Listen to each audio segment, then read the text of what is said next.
Hey everyone, Paul Graff here with Remax Elite Brokers in Snohomish. This is my Sound Moves podcast, and today I am interviewing a local lender, Rob Macauley, with First Security Bank of Washington.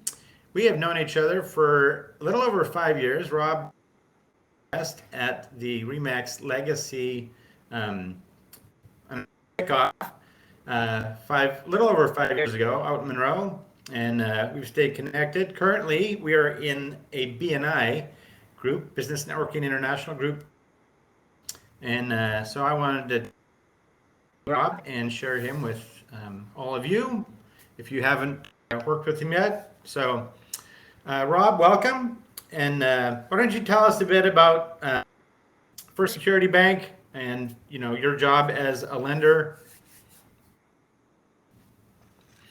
Okay, you broadened that question. First Security Bank. Well, First Security Bank actually has been around for over 100 years. It started out as a credit union and became a bank. I can't even remember when. I want to say in the 90s. Okay. So it's been around for a long time. They've been doing lending now for about 12 years, I think. And it was a conglomeration of people that came from other lenders that said, okay, none of those places could figure out how to do it well. So let's create something that works well. And Nice. so I've been there. I just actually celebrated my 8th anniversary last week, and I've been in the business about 36 years. 36 years. Wow. What made you get into the field of lending? Well, I was actually going to school to be an architect and putting myself through school in the restaurant business, and had one of those. Have I never told you this before? Anyway, I had one of those days where I was on my way to work and it was a beautiful sunny day and I was in management, and I was just kind of fed up with working nights, holidays, weekends, babysitting teenagers. By the next day, I would have been completely happy and content. But that particular day, I was just kind of done. And I got to work and had a couple kids call in sick, and I ended up waiting tables, which I hadn't had scheduled that night, but I did it all the time. And Hmm. the last table that got seated in my section was these two um, really large black women that were hysterical. And we laughed most of the time they were there, and they worked together in the mortgage business. And every Wow. once in a while, I'd up to talk to them or ask them something, and I didn't want to interrupt, so I would just hang back. And at one point, I said, "That sounds really interesting." And one of them said, "Oh, honey, I got an application in my purse." And we had a cocktail together and jokingly filled out an application. And 2 weeks later, I was in the mortgage business. Wow. That's exciting. So instead of designing homes, I now finance them, but it's still Yeah. creative. My experience getting into real estate was a bit the same. I one day after a terrible day at FedEx, I just stopped by the Windermere office in Monroe, said I need a change, and I got the Rockwell training material, and that's Yeah. for me. Yeah. So, but I have no regrets either. It's been real estate's been good for me. So, Yeah. um, it's most important lesson you've learned over your career as a lender? As a lender, probably the most important thing is that it's never done until it's done. Because in Okay. this business, until documents are recorded, something can always go wrong. Yep. I'm going through that right now with one of my deals. We're Don't supposed to count close don't count tomorrow, your but chickens before they hatch. yeah. So, what's a common myth about the lending process, mortgage process for buyers? I Well, guess. the process, um, I'm not sure about the process, but I think one thing is people that aren't haven't done it a lot, they Hmm. seem to think that like someone in my position can alter rates and fees and like, "Well, can't you just like make this fit?" And it's like, Hmm. no, I really No. can't. It doesn't really come from me. And I think a lot of times they don't people just don't understand that when I'm asking them for things, it's not Mm. just because I just feel like asking them. It's because we have investors to that Yeah. we sell loans to, and it's their guidelines. So we're just having to meet. You need that what we're- info. Yeah. Yeah, So no, that's a good it's amazing how many people just withhold something from you, and they keep going, "No, you really don't need that." And I'm like, "Yeah, I really do." exactly. So, in today's market, what tips would you give for buyers looking to buy a home right now? I would say be as prepared as you possibly can. Like for my clients right now, I mean, if they're pre-approvals, I'm sending them to underwriting. I'm getting everything cleared so that literally when they do get an offer accepted on a home, all we have to do is have an appraisal and title and Okay, just the property stuff. Um, excellent. What do you think are some of buyers' biggest concerns? well, right now, a big one is rates because for people that are, move up buyers and Mhm. have a good income and things like that, um, rates, of course, affect everybody. But for first time buyers that don't have a lot of money to put down and can't afford a huge property, they're getting priced out by the pricing right now. I mean, I just worked on someone yesterday and they didn't qualify for a lot initially, and it just keeps dwindling as time Yeah, goes by. that's hard too. Yeah, because they all So, for deserve. somebody that's in that, what are some benefits of home ownership that you could share with them to keep them motivated, to keep improving their financial position to get into a home eventually? Well, rents seem to fluctuate. Um, and if you own a home, then you pretty much know what your payment is, other than taxes and insurance fluctuating. You know what your payment's going to Mhm. be, and it's Right. not going to go up with the market. You're also gaining equity. Um, you can write the interest off on your taxes. I mean, there's quite a Mhm. few benefits. Yeah. You a lot of people who are buying, like not the primary Um, home, a rental home or something like that. yeah. Yeah. I work with quite a few of those.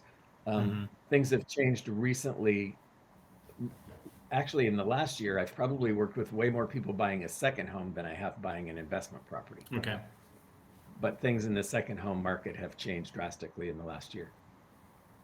And you're actually licensed in quite a few, not just Six. Washington.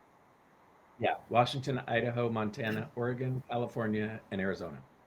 Wow, that's good to know for people looking to buy elsewhere. Yeah. I So, think I did 7 deals in Arizona last year. wow, that's good. So, what are or something that you've had with a client recently that was really noteworthy, I guess?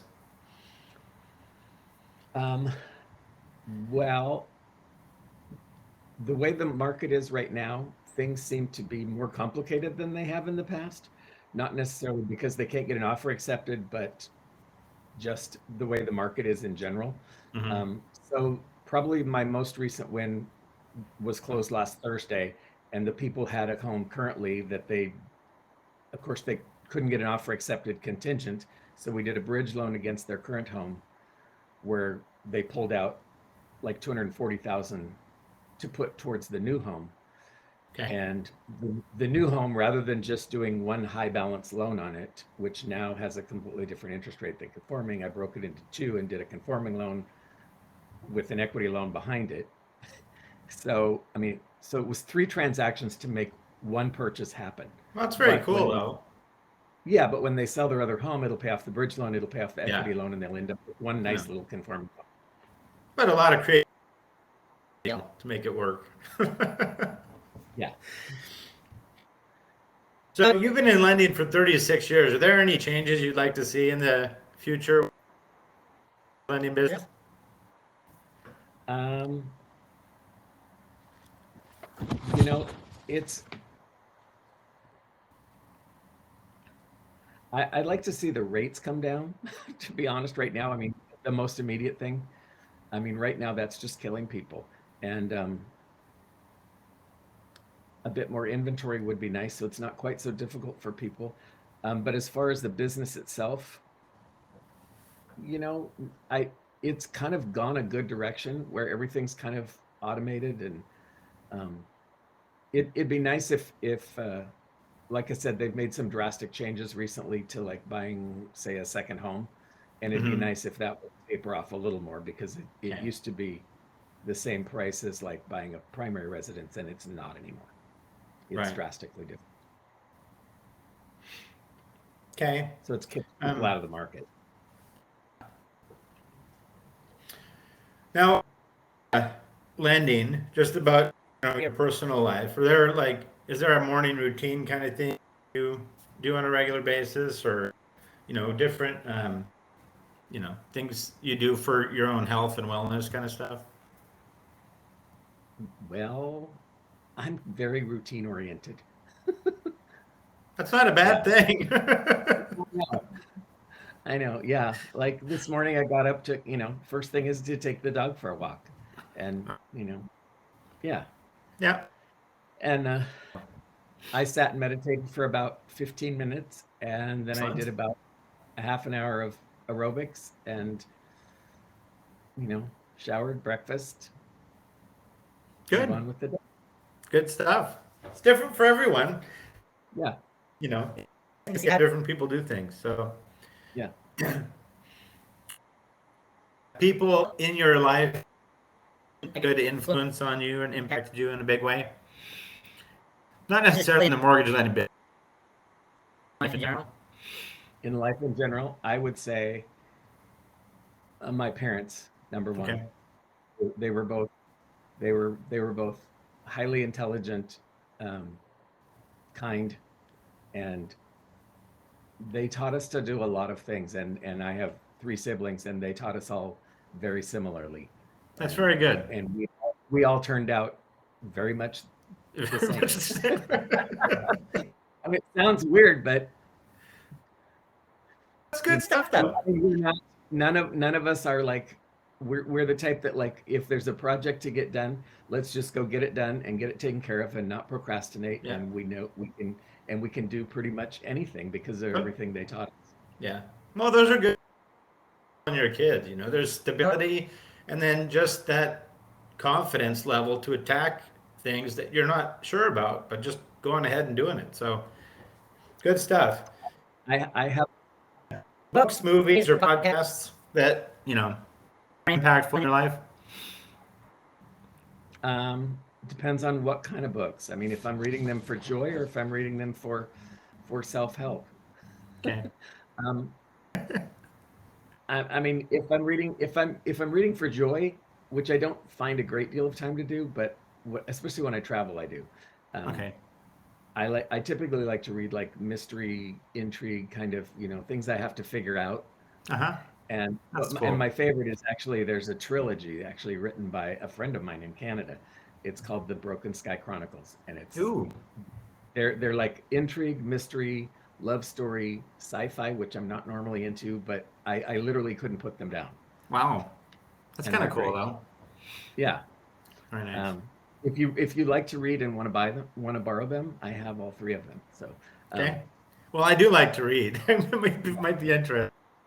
yeah, And a they're fellow really Canadian. I'm from Canada too, so yeah. that'll be kind of fun. He's a really dear friend of mine, and every time I would sit down to read it, I would just think, how the heck did this come out of his brain? Like, because it's really so different. It's just, and it's not stuff. The sci-fi part of it was like not something I've normally read. And Very if I'm cool. reading for other stuff, I'm usually reading about 3 books at a time. Because it depends on what I want at that point in time. Like, what am I reading right now?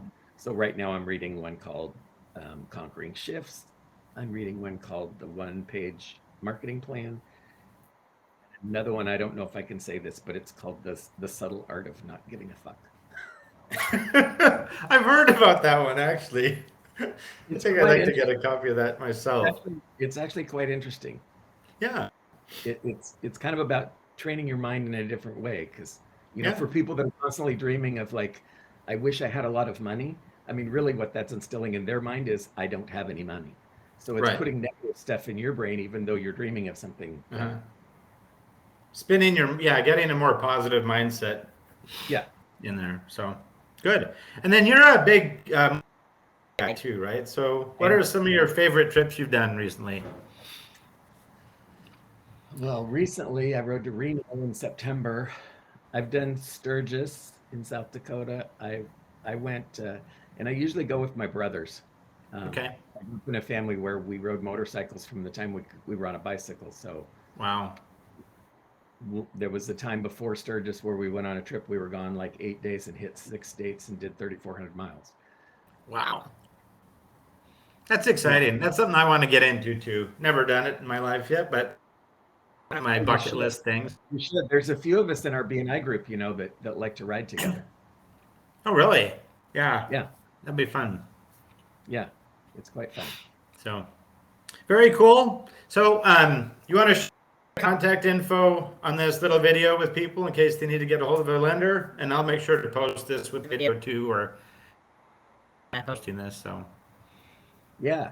So my phone number is 425-697-8158 is my office number, and it gets directed straight to my cell phone if I'm not there, which hasn't happened a lot lately.